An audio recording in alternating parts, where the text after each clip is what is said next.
டிவியின் பிரதான செய்திகள். முதலில் தலைப்புச் செய்திகள். மீண்டும் யாழ் வரும் வைத்தியர் அர்ச்சுனா. நல்லூரில் வெடிக்கவுள்ள மக்கள் போராட்டம். கூட்டமைப்பை மீளுருவாக்க ஒன்றிணைவோம். தமிழ் தேசிய கட்சிகளுக்கு ஸ்ரீதரன் எம்பி அழைப்பு. கண்டதும் சுட உத்தரவிட்ட அரசு. சிக்கிய தமிழர்களை மீட்க நடவடிக்கை. ரொரன்ரோவில் இடம்பெற்ற கோர விபத்து. கர்ப்பிணியும் சிசுவும் பரிதாபகரமாக உயிரிழப்பு. தொடர்பான விரிவான செய்திகள். குற்றம் சாட்டப்பட்ட வைத்தியசாலை நிர்வாகிகளை உடனடியாக மாற்றம் செய்து சுகாதார அமைச்சு புதன்கிழமைக்குள் ஒரு மாற்றத்தை செய்யாவிடில் நாங்கள் மீண்டும் நல்லூரில் சந்திப்போம் என வைத்தியர் அர்ச்சுனா ராமநாதன் தெரிவித்துள்ளார். வைத்தியர் அர்ச்சுனா தனது முகப்புத்தகத்தில் வெளியிட்டுள்ள நேரலையிலேயே இந்த விடயத்தினை குறிப்பிட்டுள்ளார். அவர் மேலும் தெரிவித்துள்ளதாவது: நான் பொதுமக்களிடம் கேட்டுக்கொள்வது என்னவென்றால், அனைத்து வைத்தியர்களை நோக்கியும் கை நீட்டாதீர்கள். பணம் சம்பந்தப்பட்ட விடயங்களில் வைத்தியர்கள் பிழைவிட்டிருக்கலாம், ஆனால் ஒருபோதும் வைத்திய கடமையில் அவர்கள் பிறழ்வதில்லை என்பதை உறுதியாக கூறுகின்றேன். என்னுடைய பிரச்சினைகளுக்கு சுகாதார அமைச்சு நடவடிக்கை எடுக்காவிட்டால் புதன்கிழமை வரைக்கும் நான் பொறுமையாக பார்ப்பேன். புதனிரவு நான் யாழ்ப்பாணத்திற்கு வருவேன்.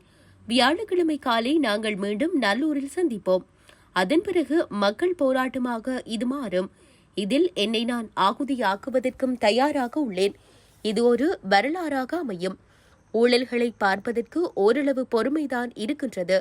பிரச்சினைகள் கூடிக்கொண்டே போகின்றது.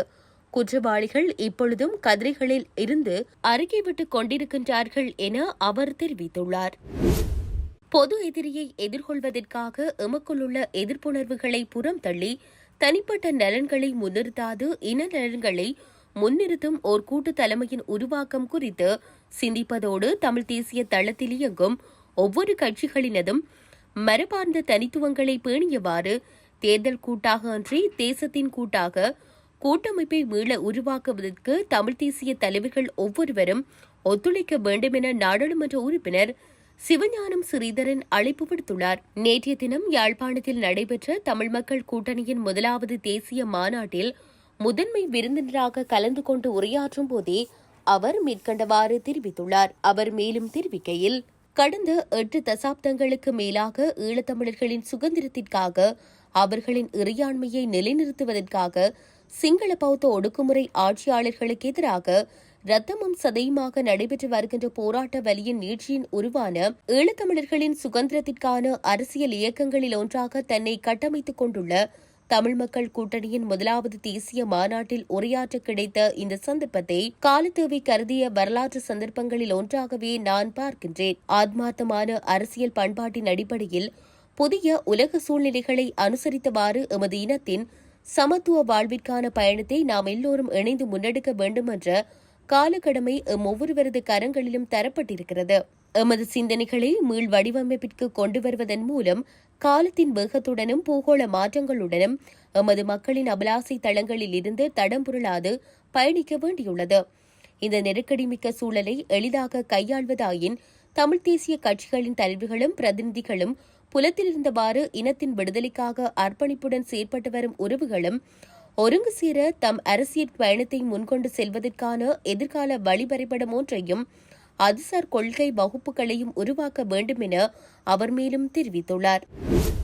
ஜனாதிபதி வேட்பாளர்களின் செலவுகளை கடுமையாக கட்டுப்படுத்த தேர்தல்கள் ஆணைக்குழு தீர்மானித்துள்ளது. தேர்தல் செலவுகள் ஒழுங்குமுறைப்படி சட்டத்தின்படி ஜனாதிபதி வேட்பாளர் ஒருவருக்கான செலவுகளை ஆணையம் தீர்மானிக்கும். தேர்தல்கள் ஆணைக்குழு, லஞ்ச ஊழல் விசாரணை ஆணைக்குழு, சட்டமா அதிபர் திணைக்களம், காவல்துறை திணைக்களம் மற்றும் பல திணைக்களங்கள் இது தொடர்பில் நீண்ட நேரம் கலந்துரையாடி இணக்கப்பாட்டிற்கு வந்துள்ளன.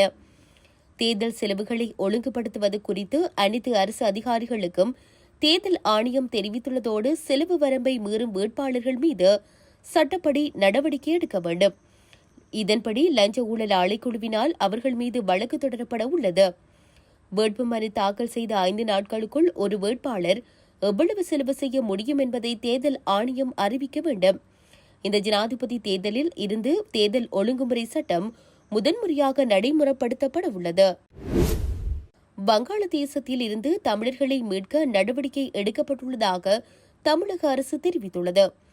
வங்காளதேச நாட்டில் கலவரம் வெடித்துள்ளதால் ஊரடங்கு உத்தரவு பிறப்பிக்கப்பட்டுள்ளது. கலவரத்தை அடக்க ராணுவத்தினர் களமிறக்கப்பட்ட நிலையில் ஊரடங்கு உத்தரவுகளை மீறும் குழுக்கள் அல்லது நபர்கள் மீது கண்டதம் சுட உத்தரவளிக்கப்பட்டுள்ளது. இதற்கிடையில் வங்காளதேசத்தில் நிலவும் அசாதாரண சூழல் காரணமாக அங்கு பயின்று வரும் இந்திய மாணவர்கள் தாயகம் திரும்பி வருகின்றனர்.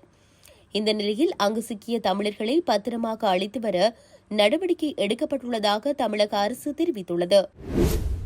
ரொறன்ரோவில் இடம்பெற்ற கோர விபத்து சம்பவம் ஒன்றில் கர்ப்பிணி பெண்ணொருவரும் வயிற்றில் வளர்ந்த சிசுவும் பரிதாபமாக கொல்லப்பட்டுள்ளனர். ரொறன்ரோ டவுன் டவுன் குயின் வீதிக்கு அருகாமையில் இந்த விபத்து இடம்பெற்றுள்ளது. 42 வயதான கர்ப்பிணி பெண் ஒருவர் வீதியை கடக்க முயன்ற போது வாகனம் மோதுண்டதாக தெரிவிக்கப்படுகிறது.